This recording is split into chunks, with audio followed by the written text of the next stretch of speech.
Assalamualaikum warahmatullahi wabarakatuh.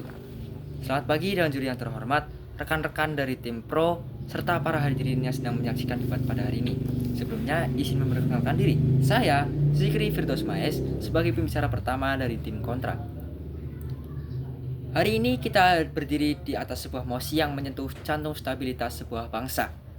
Dalam negara pasca konflik, dan ini percaya bahwa buku teks sejarah seharusnya lebih berfokus pada pengajaran historiografi bottom up dibandingkan historiografi top down.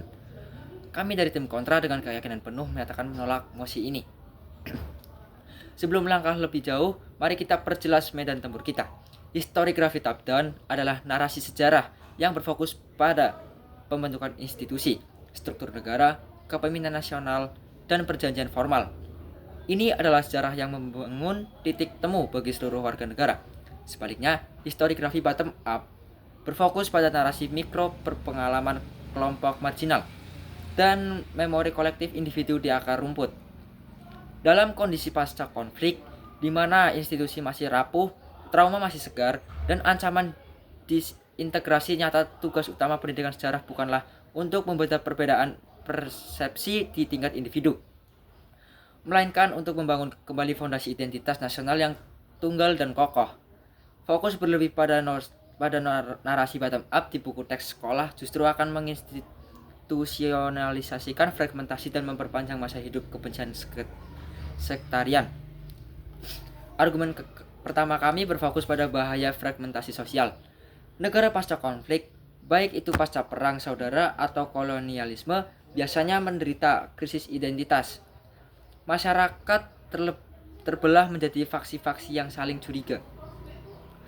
Dalam konteks ini, sejarah bottom up yang menekankan pada pengalaman subjektif, korban dan pelaku di tingkat lokal adalah bahan bakar yang sangat volatil. Jika kurikulum nasional didominasi oleh penderitaan spesifik dari kelompok A oleh kelompok B di tingkat desa atau komunitas, maka sekolah tidak lagi menjadi ruang netral. Sekolah akan berubah menjadi ajang pewarisan dendam intergenerasi. Historiografi top down memberikan jarak aman melalui narasi makro. Ia menawarkan penjelasan struktural yang memungkinkan rekonsiliasi karena ia memindahkan beban kesalahan dari tetangga saya ke sistem atau rezim masa lalu. Tanpa narasi pemersatu yang kuat dari atas, kita memberikan anak-anak di negara pasca konflik tumbuh dengan identitas yang terperangkap dalam mikrosejarah kelompoknya sendiri, bukan sebagai warga negara dari satu negara yang utuh. Kita membutuhkan mitos nasional yang menyatukan, bukan realitas pahit yang memecah belah. Argumen kedua kami adalah mengenai legitimasi negara. Negara pasca konflik seringkali lahir dari puing-puing kegagalan sistem lama. Untuk mencegah negara tersebut jatuh kembali ke dalam anarki, diperlukan penguatan institusi-institusi baru melalui buku teks sejarah.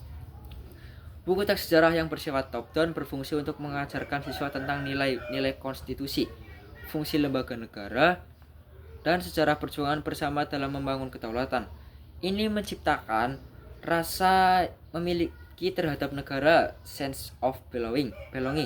Jika fokus dialihkan ke bottom up, yang secara inheren sering bersifat skeptis dan dekonstruktif terhadap kekuasaan, kita berisiko menciptakan generasi yang sinis terhadap otoritas negara, bahkan sebelum negara tersebut sempat berfungsi dan stabil.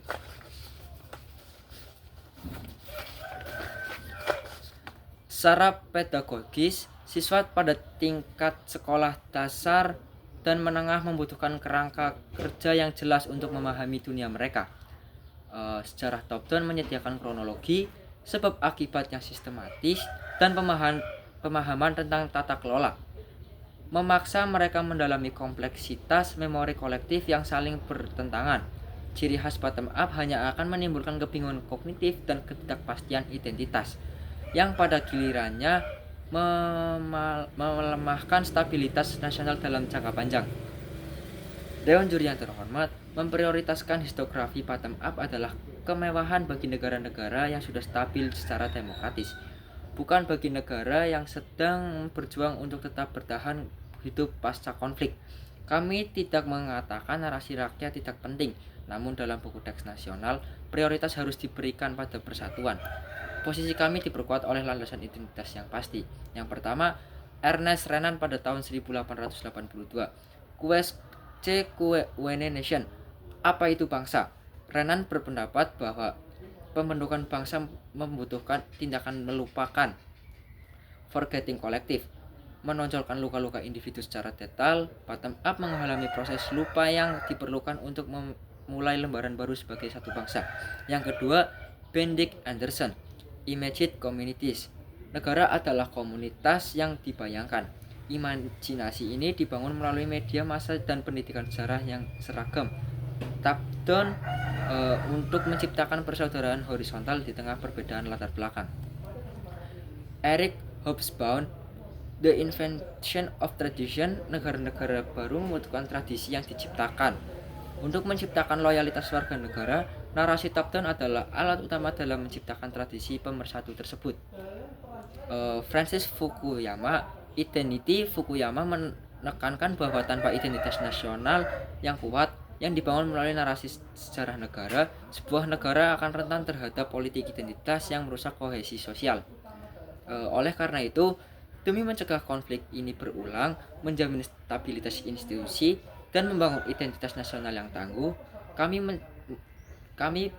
memohon kepada Dewan Juri untuk menolak mosi ini. Fokuslah pada apa yang menyatukan kita, bukan pada luka yang memisahkan kita. Oleh karena itu, kami dari tim kontra menolak dengan teguh mosi ini. Terima kasih. Wassalamualaikum warahmatullahi wabarakatuh.